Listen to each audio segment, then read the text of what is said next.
Assalamualaikum warahmatullahi wabarakatuh. Teman-teman sekalian yang saya hormati, yang saya cintai, alhamdulillah kita semua sehat walafiat. Mudah-mudahan kita terus dijaga kesehatan kita oleh Allah Subhanahu wa taala, terutama dari wabah corona ini. Teman-teman sekalian, ada fenomena yang beberapa hari ini beredar di sosial media ya, terkait beberapa orang yang memperlihatkan sikap tidak kooperatif terhadap kebijakan-kebijakan pemerintah terkait penanganan antisipasi wabah corona ini.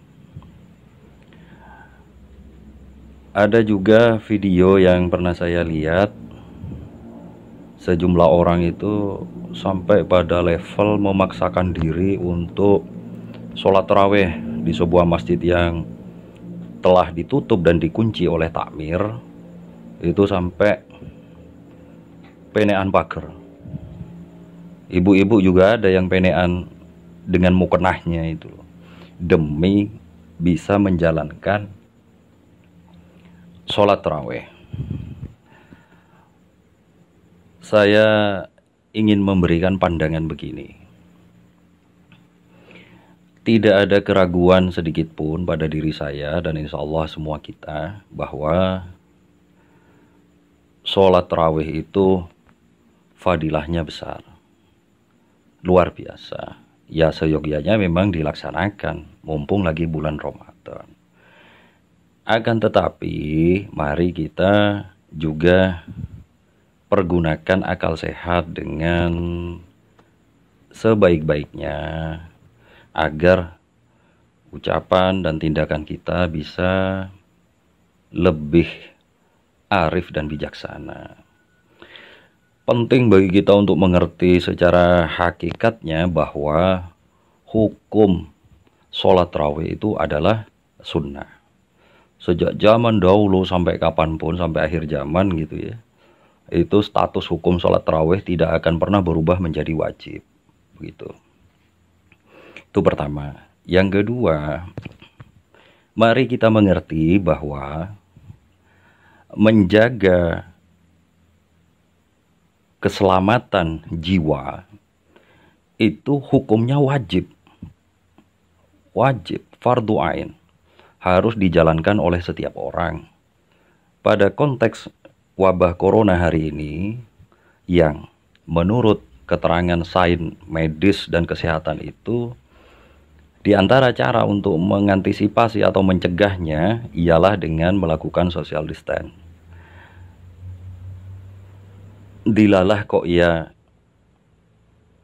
solusinya untuk mengantisipasi serangan corona ini adalah social distance itu loh, yang itu berarti diantaranya adalah menghindarkan kerumunan, menghindarkan perkumpulan, menghindarkan perjamaatan. Maka ya memang sedih kita yang mestinya di bulan Ramadan ini bisa tarawih dengan gayeng, dengan rame semarak, bisa juga sholat 5 fardu itu dengan gayeng, dengan semarak, bisa tadarusan dan sebagainya sebagaimana tradisi yang telah kita jalankan selama ini dan menjadi ciri khas dari kemuliaan Ramadan dibanding bulan-bulan sebelumnya.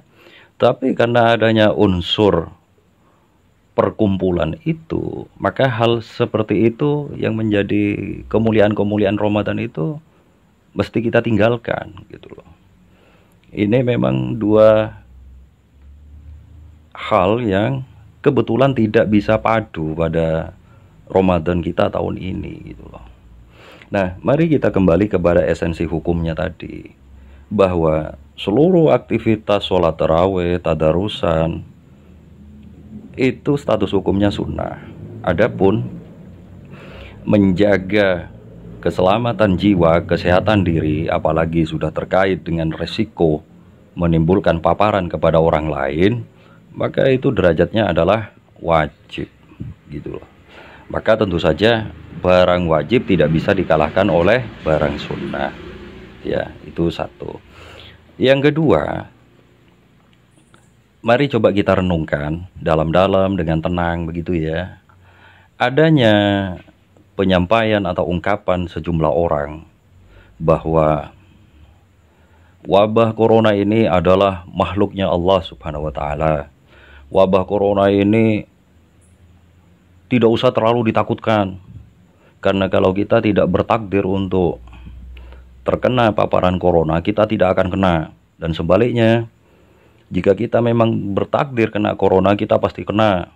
Bahkan umpama harus mati karena serangan corona ini, itu pasti tidak akan terhindarkan. Begitu kira-kira proklamasi-proklamasi tauhid yang disampaikan oleh sejumlah orang, baik melalui video ataupun sosial media. Baik, saya hakul yakin sepakat bahwa secara tauhid memang seyogyanya begitu. Sederhananya begini, tauhid itu adalah negasi segala sesuatu, segala hal, termasuk diri kita, dan yang hanya ditegakkan itu adalah Allah Subhanahu wa taala. Wes, gitu esensi tauhid. Tidak salah ketika orang mengatakan seperti itu tadi. Itu juga tauhid, saya sepakat. Hanya berikutnya, mari jangan berhenti di tauhid saja. Selain tauhid, Islam itu juga memerintahkan kita untuk menjalankan syariatnya. Syariat itu adalah bagian dari rahmat Allah Subhanahu wa taala yang dikaruniakan kepada kita semua. Syariat itu bukan hanya terkait dengan amal-amal peribadatan, tetapi juga terkait dengan relasi antar manusia, antar muslim dengan non-muslim, dan seterusnya. Nah, tujuan pokok dari syariat ini adalah supaya satu sisi manusia tauhid ini tidak tenggelam di dalam tauhidnya. Tanda petik ya. Maksud tenggelam itu adalah lalu apa-apa dikatakan hidup mati di tangan Allah. Kalau mau mati karena corona, ya itu udah ketentuan Allah. Ungkapan seperti ini menjadikan kita tenggelam dan kehilangan sifat kemanusiaan kita, sifat kewadakan kita, sifat lahiriah kita sebagai manusia. Itu resikonya. Karena itu Allah itu welas asih sama kita dengan cara kita diberikannya syariat supaya sifat kemanusiaan kita ini, eksistensi kemanusiaan kita ini bisa juga tegak. Karena itu mari juga jalankan syariat. Syariat ini merupakan perintah dari Allah, karenanya harus dijalankan jika kita memang benar-benar patuh kepada Allah Subhanahu wa taala. Nah, di antara syariat yang sedang kita hadapi terkait wabah corona ini adalah social distance, gitu. Maka mari kita patuhi saja syariat social distance itu demi untuk menjaga keselamatan kita dan juga kemaslahatan bagi orang lain.